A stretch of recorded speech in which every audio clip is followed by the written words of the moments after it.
दरअसल कल जो मैंने वीडियो बनाया था उसमें बताया था कि इस युद्ध में खामोखा पाकिस्तान कूद रहा है। आखिर क्यों कूद रहा है वो जाने, उसका काम जाने, और सच में वो क्या कूदना चाहता है वो भी वही जाने। ये सारी बातें मैंने बताई थी, या खुद उसे कूदाया जा रहा है ये भी बात मैंने बोला था।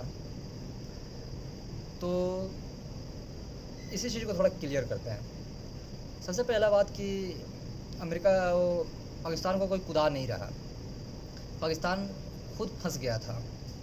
बोला था ना, गिदड़ धमकी, जो मन में आए बस बोल दिए, खुद पता नहीं कि आगे क्या होना है ना होना है। दरअसल हुआ ये है, G7 का मीटिंग तो आपको याद होगा, जिसमें पूरे दुनिया के ऐसे 10-15 देश जो पूरे दुनिया का 30-35% GDP शेयर करते हैं उसमें शामिल थे। हालांकि इंडिया G7 का सदस्य नहीं है, फिर भी वो गया था।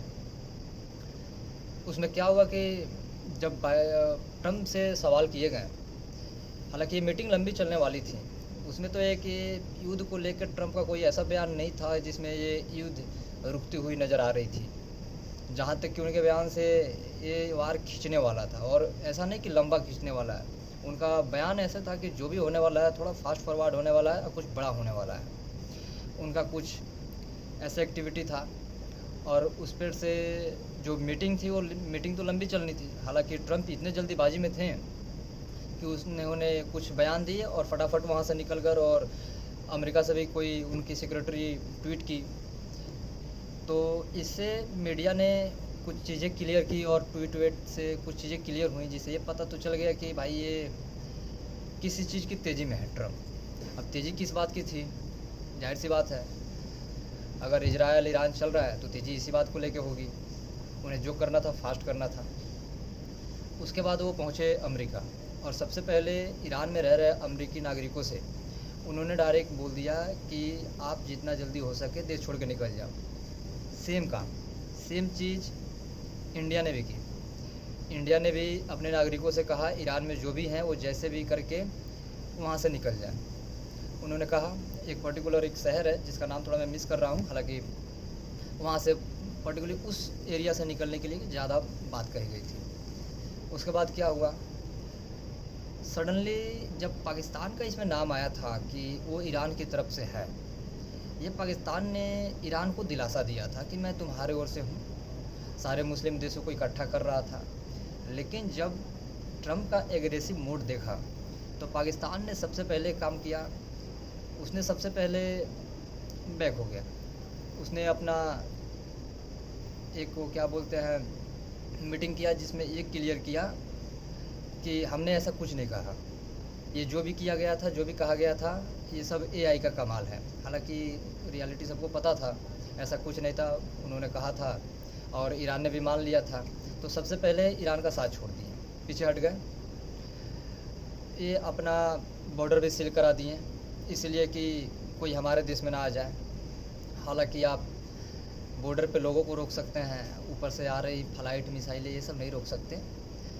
तो जो उनसे हो सकता था उन्होंने किया, और जो ये एजेंडा चला रहे थे हम सारे मुस्लिम देशों को एक साथ होकर लड़ना चाहिए, तो सबसे पहले पीछे ये हट गया, एकदम न्यूट्रल स्टैंड, और क्लियर कर लिया कि हमने ऐसी कोई बात नहीं कही। हो गया इनका यहीं पे ख़त्म। उसके बाद फिर इनकी जम की बेइज्जती हुई। उसके बाद देखिए होता क्या है। उसके बाद आज शाम के करीब दोपहर के बाद का बात है, ईरान की जो एक न्यूक्लियर एसिड्स का जो था, जहाँ पे उन्होंने रखा था पहाड़ों के बीच में लगभग 200-300 फीट नीचे गड्ढा करके उन्होंने एक बेस बनाया था।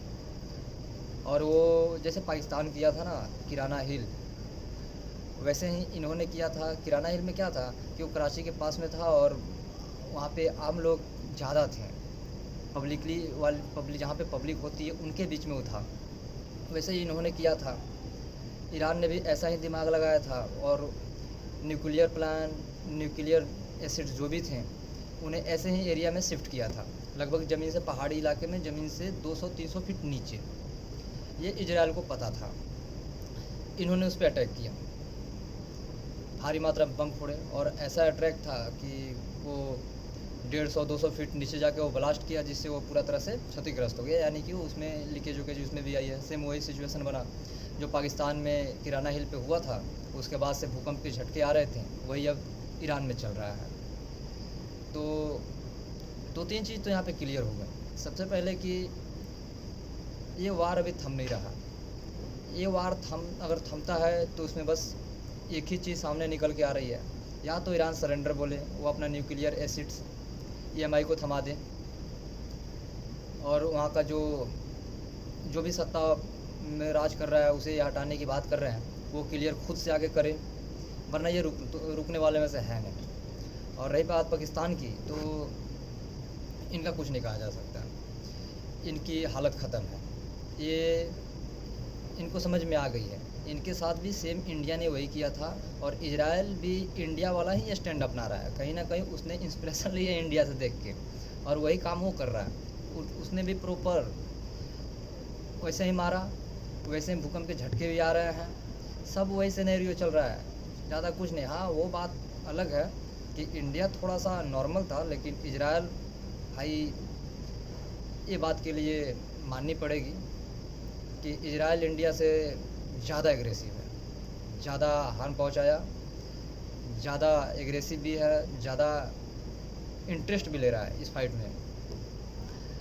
अब बाकी देशों का इसमें क्या कंट्रीब्यूशन है, थोड़ा इस पर भी नज़र डालते हैं। सबसे पहले बात कर ले इंडिया की, तो देखिए सबसे पहले बात कि इंडिया इस वार में तो ना तो इजराइल के साथ खड़ा नज़र आ रहा है, ना ईरान के साथ खड़ा नज़र आ रहा है, और रूस इसमें भी कुछ कहा नहीं है। बाकी जो यूरोप के G7 में जो कंट्रीज़ थे वो तो क्लियर हो गया, वो इजराइल के साथ खड़े, इसलिए शायद इजराइल भी इतना एग्रेसिव है। और एक चीज़ ये भी है कि अगर इजराइल ये चीज़ें जल्दी नहीं करता, अगर इजराइल ये सब चीज़ों को जल्दी नहीं कर रहा, तो कहीं ना कहीं इजराइल को भारी नुकसान उठानी पड़ेगी, क्योंकि ईरान छोटा मोटा देश नहीं है, वो बड़ा देश है। इजराइल कितना हमला करेगा, कहाँ कहाँ हमला करेगा, हमला करते करते थक जाएंगे। लेकिन ईरान पलटवार करके इन पे लगातार हमला करता है, तो ये छोटा सा है। हीट ऑब्जर्वर जो होता है ना, वो इनके पास नहीं है, ये उतना नहीं सह पाएंगे, तब तक ख़त्म हो चुके होंगे। ईरान फिर भी बर्दाश्त कर सकता है, लंबा जा सकता है वो, इजराइल नहीं। इसलिए इजराइल एग्रेसिव है, इस चीज़ को ज़्यादा खींचना नहीं चाहता, इस जंग को वो जो भी करना चाहता है फास्ट फॉरवर्ड। इसलिए तो सबसे पहले वहाँ पे जो भी सेना के प्रमुख थे, जो भी मेन कमांडो थे, जो भी मेन कमांडर थे, उनको मारा। अब जो भी ये करना चाहता है फास्ट करना चाहता है, इसमें टाइम वेस्ट नहीं करना चाहता, क्योंकि वो जानता है इजराइल कि अगर हम यहाँ पे चांस देते हैं तो हमें नुकसान उठानी पड़ेगी। इसीलिए शायद मोदी जी ने कहा अपने भारतीयों को कि वहाँ से निकल जाने के लिए, अमेरिका भी ने बोल दिया है कि वहाँ से निकल जाने के लिए। हालांकि इसमें चाइना थोड़ा सा अलग स्टैंड अपना रहा है। उसमें क्या है कि एक न्यूज़ में देख रहा था, उसमें था ये कि चाइना का एक जहाज़ आया था ईरान में, पता ना किस बात का, हो सकता है कि वो अपना डिफेंस सिस्टम देने आए हों या कुछ और बात हो। हालांकि जहाँ पूरी जैसे भारत बोला ईरान छोड़ के भारतीय निकल जाए, अमेरिका अपने देश वालों को सावधान किया, सेम काम चाइना किया, लेकिन वो ईरान से नहीं, वो इजराइल से। इससे एक चीज़ क्लियर होकर आती है, या तो चाइना ये बताना चाहता है कि इजराइल पे बड़ा अटैक होने वाला है। ईरान ने वो नहीं बोला है कि ईरान छोड़ के चाइनीज़ निकल जाए, वो इजराइल को बोल रहा है। या तो चाइना का अगर सोचें तो यही क्लेम हो सकता है कि भाई इजराइल में जो भी चाइना वाले हैं वो निकल जाए। उसके बोलने से तो ये हो रहा है ना साबित कि हाँ इजराइल पे हमला होने वाला। या फिर जैसे इंडिया पाकिस्तान चल रहा था, उसमें चाइना बैकफुट पे था, वो बस सपोर्ट कर रहा था पीछे से, वही काम वहाँ पे भी कर रहा हो। हालांकि अगर चाइना इस युद्ध में कूदता है तो फिर देखने वाली विषय बन जाएगी कि तब क्या होता है। हालांकि चाइना ऐसे गलती करेगा नहीं, क्योंकि अगर उसमें कूदता है तो कहीं ना कहीं चाइना को भारी नुकसान उठानी पड़ जाएगी। इस युद्ध में ना हो के भी चाइना खींचा जाएगा। जहाँ एक तरफ यूरोप के जितने भी G7 में कंट्री गए थे वो एक साथ हैं, हालांकि इंडिया इसमें कुछ नहीं स्टैंड लिया, बस वो न्यूट्रलाइज करना चाहता है दोनों देशों से। बड़बोला भी इंडिया नहीं बोल रहा, बस अपना स्टैंड क्लियर रखा हुआ है। अब देखने वाली विषय ये है, पाकिस्तान ने तो अपना पल्ला झाड़ दिया, वो साइड हो गया पाकिस्तान, क्योंकि पाकिस्तान को पता है यार इंडिया 1-2 दिन में घुटने पे लाती थी। अभी इजराइल से भिड़ने की कोशिश कर रहा है, इजराइल ऐसे ही छोड़ देगा। नेतन्याहू ने पहले ही बताया था कि हमारे लिए सबसे बड़ा थ्रेट अभी तो इजराइल है और सेकंड में पाकिस्तान, यानी कहीं ना कहीं वो पहले ही क्लियर कर चुके हैं कि उनके लिए ईरान पहला थ्रेट है, दूसरे नंबर पे पाकिस्तान है। और इसमें पाकिस्तान अगर घुसता तो जाहिर सी बात है, आपको पता ही है फिर पाकिस्तान के साथ क्या होना था। इधर से बमें आती, उधर से बमें आती, बीच में स्वाहा, वही हाल हो जाता है इनका। अब जो अभी हाल ही में रिपोर्ट है बस यही है कि उन्होंने इनका एक न्यूक्लियर था जहाँ पे इन्होंने एसिड्स रखे थे, न्यूक्लियर एसिड्स, वहाँ पे जोरदार हमला किया है, ब्लास्ट किया है, जो पूरी तरह से ख़त्म हो गया है। अब वहाँ पे भूकंप के झटके आ रहे हैं। अब देखने वाली बात यह है कि आगे क्या होता है। खैर एक बात मैं बताऊंगा एक भारतीय होने के नाते। सबसे पहला बात, हमारी इंटरेस्ट इस युद्ध में है नहीं, और ना तो हमें ईरानियों से कोई प्रॉब्लम है।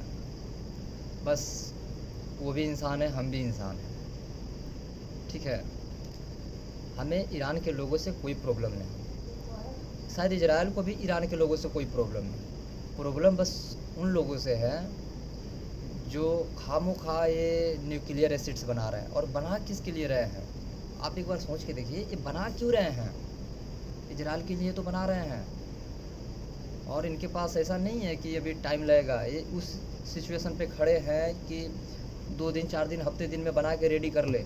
अगर ऐसा होता है तो सबसे पहले मारेंगे इजराइल को। इजराइल ये बात समझता है, इसलिए इजराइल नहीं चाहता कि आगे भविष्य में उसके साथ कुछ ऐसा हो, इसलिए वो अभी से ही अपना स्टैंड क्लियर रखा हुआ है। और इजराइल की दुश्मनी बस जैसे पाकिस्तान में है ना टेररिज्म, पाकिस्तानी आवाम से हमें दिक्कत नहीं है, वहाँ जो टेररिज्म है उनसे प्रॉब्लम है हमें। सेम सिचुएशन वहाँ पे भी है। दरअसल ईरानी लोगों से प्रॉब्लम नहीं है, वहाँ पे जो टेररिज्म चल रही है, जो वहाँ पे टेररिज्म का गढ़ बना हुआ है, कुछ उनके मेन लीडर हैं, इजराइल को उनसे प्रॉब्लम है। इनफैक्ट हमें भी उनसे प्रॉब्लम है, पूरी दुनिया को उनसे प्रॉब्लम है। ये न्यूक्लियर बम क्या करेंगे? वो इंडिया नहीं है भाई। I am not first use वाली पॉलिसी वो नहीं रखते। जैसे इंडिया का है ना कि हम पहला यूज नहीं करेंगे, हमारी एक पॉलिसी, उनके पास ऐसी कोई पॉलिसी नहीं है। इवन पाकिस्तान के पास, किसी के पास नहीं है। तो एक थ्रेट है, अगर उनके पास ये बम हो जाता है तो ये सबसे पहले इजराइल को ख़त्म करेंगे। उसके बाद जैसे इजराइल के लिए पहले ईरान है, उसके बाद दूसरे थ्रेट पाकिस्तान है, वैसे ही ईरानियों के लिए पहला थ्रेट इजराइल है, दूसरा अमेरिका। अमेरिका भी ये बात समझता है। तो कहीं ना कहीं आसिफ मुनीर गए थे अमेरिका, तो बहुत पाकिस्तानी आवाम खुश हो रही थी कि भाई देखो अमेरिका से बुलावा आया। अरे यार बुलावा नहीं आया था, वहाँ पे चल रही थी, समझ रहे हो ना। उन्हें समझाया जा रहा था भाई तुम्हें क्या करना है, तुम्हें इससे दूर रहना है। ये तो खामोखा बीच में बोल के बड़बोला बन के और अपना बेइज्जती करा लिए। अब ईरान भी आगे फ्यूचर में ईरान भी तुम्हारे साथ वही करेगा। आज तुमने आगे 1 कदम बढ़ा के 5 कदम पीछे हट गए, तुमने एक छोटा सा दिलासा दे के तुम पीछे हट गए। अब सोचो फ्यूचर में क्या ईरान तुम्हारे साथ, खैर अभी ईरान बचा तो तब की बात है, क्या बिलीव करेगा तुम पे? नहीं करेगा वो। हालांकि इजराइल चाहता है पूरा टेररिज्म वहाँ से हटाए ईरान से। बाकी ईरान के लोगों से कोई दुश्मनी नहीं है हमें, ना ही कोई प्रॉब्लम है, बस टेररिज्म से प्रॉब्लम है। और पूरी दुनिया को है यार, हमें ही क्यों।